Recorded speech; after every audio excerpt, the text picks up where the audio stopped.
एक कदम ईश्वर की ओर। उपशम प्रकरण 47वां सर्ग। अतिथि से अपना पूर्वोक्त किरराज वृत्तांत सुनकर स्वयं वहां जाकर देखकर और पुनः पुनः पूछकर गाधी का विस्मित होना। श्री वशिष्ठ जी ने कहा, वत्स श्री रामचंद्र जी। तदनंतर श्री गाधी जी जैसे समुद्र का अति संक्षुब्ध तटवर्ती आवर्त शांत होता है, ऐसे पूर्वोक्त संसार भ्रम से शांत हुए। जैसे प्रलय के समय ब्रह्मा जी जगत की रचना से विरत होते हैं, वैसे ही मन की रचना रूप मोह से वे विरत हुए।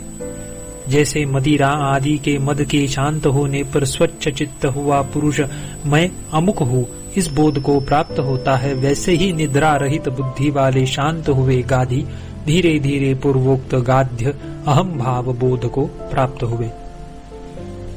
जो स्नान के लिए जल में उतरा था वह गादी मैं हूँ, यह अवशिष्ट स्नान तर्पण आदि कृत्य मेरा कार्य है। यह देखा गया चांडाल राज्य आदि मेरा कार्य नहीं है। यह उन्होंने वैसे ही देखा जैसे कि रात्रि के बीतने पर अंधकारावरण के क्षीण होने पर लोग देखते हैं। जैसे शिशिर ऋतु के अंत में बसंत कमल को, जिसका मुकुल रूपी मुख उत्पन्न हो चुका है, जल के अंदर से बाहर करता है, वैसे ही गाधी ने जिन्हें अपने स्वरूप का स्मरण हो चुका था, जल से पैर बाहर किया। पूर्वानुभूत जल, दिशा और आकाश वाली इस पृथ्वी को फिर अन्य सी देख वे परम विस्मय को प्राप्त हुए। मैं कौन हूँ, क्या देखता हूँ, मैंने क्या किया, यो क्षण भर भंग पूर्वक अंदर विचार करते हुए स्थित रहे। थके हुए मैंने उस थकावट से ही क्षण भर में ही भ्रम देखा। ऐसा विचार कर वह जैसे उदयाचल से सूर्य निकलते हैं, वैसे ही जल से बाहर निकले। उठकर उन्होंने विचार किया, मेरी वह माता कहाँ है और वह स्त्री कहाँ है, जबकि मैं माता और पत्नी के बीच में मृत्यु को प्राप्त हुआ। जैसे वायु से उड़ाए गए पत्ते का माता पिता स्थानीय लता प्रधान वृक्ष तलवार से नष्ट हो जाता है, वैसे ही मुझ मंदभाग्य के माता और पिता जब मैं बालक ही था तभी मृत्यु से नष्ट हो गए थे। मैं अविवाहित हूँ। जैसे ब्राह्मण चित्त में क्षोभ पैदा करने वाली दुष्ट मदिरा के रस को नहीं जानता, वैसे ही मैं क्षोभकारिणी स्त्री का स्वरूप भी नहीं जानता। मेरे जन्मभूमि के अमात्य बंधु बांधव मुझसे बहुत दूर है।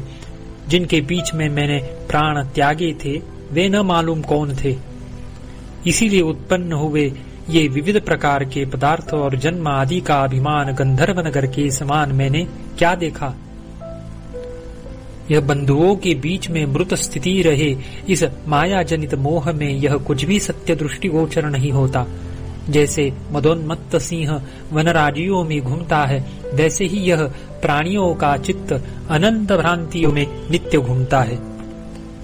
इस प्रकार गाधी ने चित्त में उस मोह का विचार कर उसी अपने आश्रम में कुछ दिन बिताए। वहां एक समय गाधी के पास कोई प्रिय अतिथि ब्रह्मा के पास दुर्वासा की तरह आया। श्रांत हुए उसने वहां पर विश्राम लिया। जैसे वसंत फल पुष्प रस आदि से वृक्ष को परम प्रसन्नता को प्राप्त कराता है, वैसे ही गाधी ने फल पुष्प रस और भोजन से उसे उस अतिथि को प्रसन्नता को प्राप्त कराया। एकांत में दोनों ने संध्या वंदन और जप किया। दोनों ही क्रम से कोमल पल्लवों के शयनों पर आकर बैठे। तदनंतर उन दोनों तपस्वियों की अपने तप ध्यान आदि कर्मों के अनुरूप शांत रस प्रदान कथा ऐसी ही प्रवृत्त हुई, जैसे कि भगवान सूर्य का उत्तर दिशा से संबंध होने पर वसंत में वसंत ऋतु के अनुरूप पुष्प शोभा प्रवृत्त होती है। गाधी बातचीत के सिलसिले में उस अतिथि से पूछा कि ब्राह्मण, आप क्यों क्रूश हैं और क्यों थके हैं? अतिथि ने कहा, भगवान, मेरी अत्यंत क्रूशता और श्रम का कारण सुनिए। हम लोग असत्यवादी नहीं हैं। जो वास्तव बात है उसे मैं आपसे कहता हूँ। इस भूतल में उत्तर दिशा रूपी निकुंज है।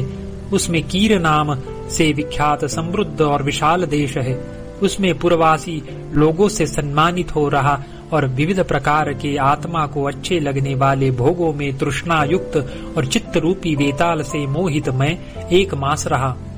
वहां पर कहीं एक समय एक ने कथा के सिलसिले में मुझसे कहा, हे द्विज, यहाँ पर 8 वर्ष चांडाल राजा हुआ। तदनंतर गांव में पूछे गए सब लोगों ने 8 वर्ष तक यहाँ पर चांडाल राजा हुआ यह कहा। वह अंत में जाना गया और शीघ्र अग्नि में प्रविष्ट हो गया। उससे सैकड़ों ब्राह्मणों ने यहाँ पर अग्नि में प्रवेश किया। हे विप्र, उनके मुख से यह सुनकर उस देश से बाहर निकलकर मैंने शुद्धि के लिए प्रयाग में प्रायश्चित्त किया। आज तीसरे चांद्रायण के बाद पारणा करके मैं यहाँ आया हूँ। इसी कारण मैं थका हूँ और अत्यंत क्रूश हूँ।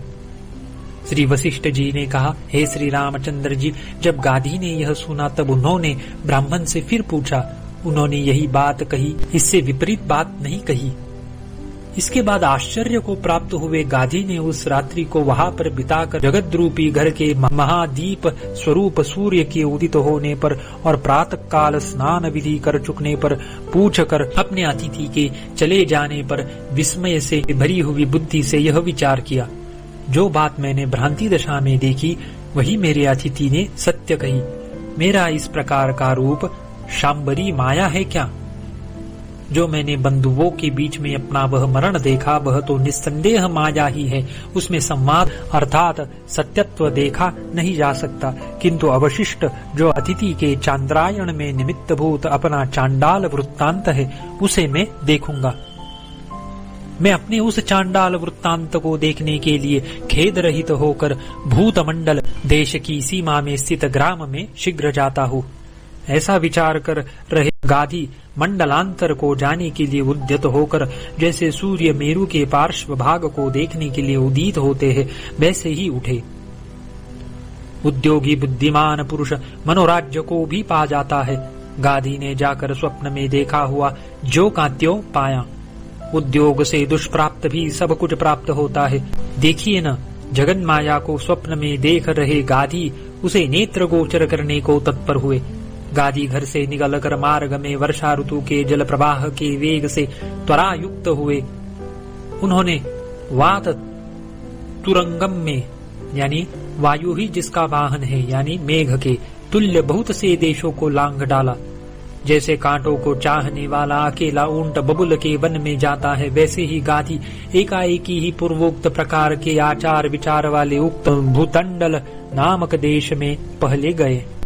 फिर वहां पर बुद्धि में स्थित अवयव सन्निवेश से गंधर्व नगर के तुल्य किसी एक गांव को उन्होंने देखा। उस गांव के छोर पर गाधी ने भुवन के नीचे पाताल में नरक मंडल के समान उसी चांडाल गृह को देखा।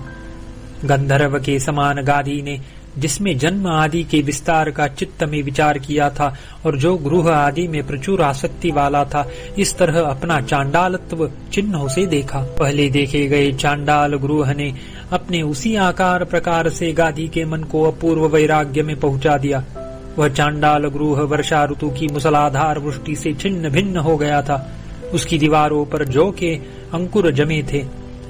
उसका आधा छप्पर अस्त व्यस्त हो गया था एवं उसमें कुछ कुछ शयन के भग्नावशेष दृष्टिगोचर हो रहे थे। वह दारिद्र्य के समान कठोर था। दुर्भाग्य के समान दीवार मात्र अवशिष्ट गृहाकार था। चौर्य आदि दौरात्म्य के समान उसके अवयव शिथिल हो गए थे और दुर्दशा के समान उसका एक भाग खंडित हो गया था।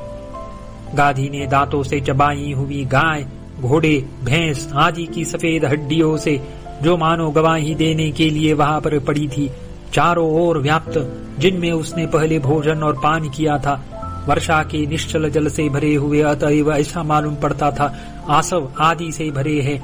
ऐसे खप्परों आवृत तृष्णाओं के समान लंबी लंबी सूखी हुई उन्हीं आंतों से लता के समान स्तंभ आदि के वेष्टनों द्वारा परिवेष्टित उस प्राक्तन अपने घर को शुष्क शव प्राय हुए प्राक्तन देह के समान बड़ी त्वरा से चिरकाल तक देखा। गाधी को बड़ा आश्चर्य हुआ। वह जैसे पथिक म्लेच्छ नगर को लांघ कर आर्यों के देश में जाता है, वैसे ही उसके समीपवर्ती कुग्राम में गए। वहां पर उन्होंने लोगों से पूछा, हे सज्जन, क्या आपको इस गांव के छोर पर पहले हुए चांडाल वृत्तांत का स्मरण है? सभी धीमान पुरुष चिरकाल की घटनाओं को भी हथेली में रखे हुए आंवले के समान स्पष्ट रूप से देखते हैं। ऐसा मैंने सज्जनों के मुंह से सुना है। हे सज्जन, यहाँ पर एकांत में निवास करने वाले अति वृद्ध चांडाल का जो दुखों की मूर्ति के समान था, क्या आपको स्मरण है? हे साधो, यदि आप उसको जानते हैं तो यथार्थ रूप से मुझसे कहिए। हे पथिक, संदेह को निवृत्त करने में बड़ा पुण्य कहा गया है।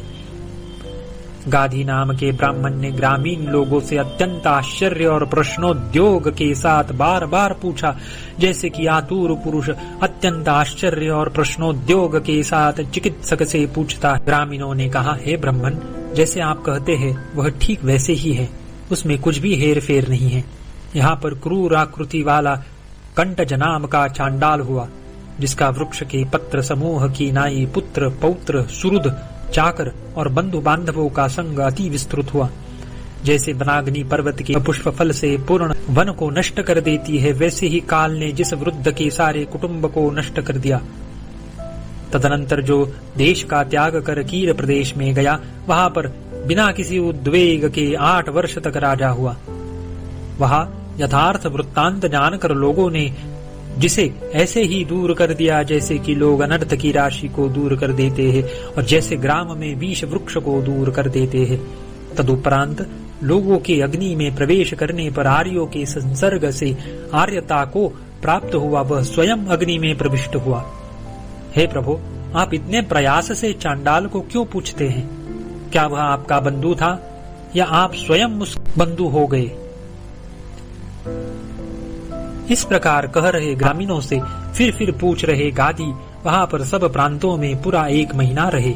जिस प्रकार गाधी ने चांडालता का अनुभव किया था, उसी प्रकार सभी ग्रामीणों ने ज्यों का त्यों सारा वृत्तांत कहा।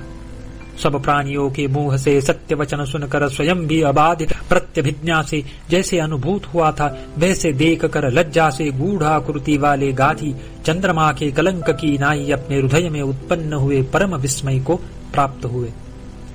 47वां सर्ग समाप्त।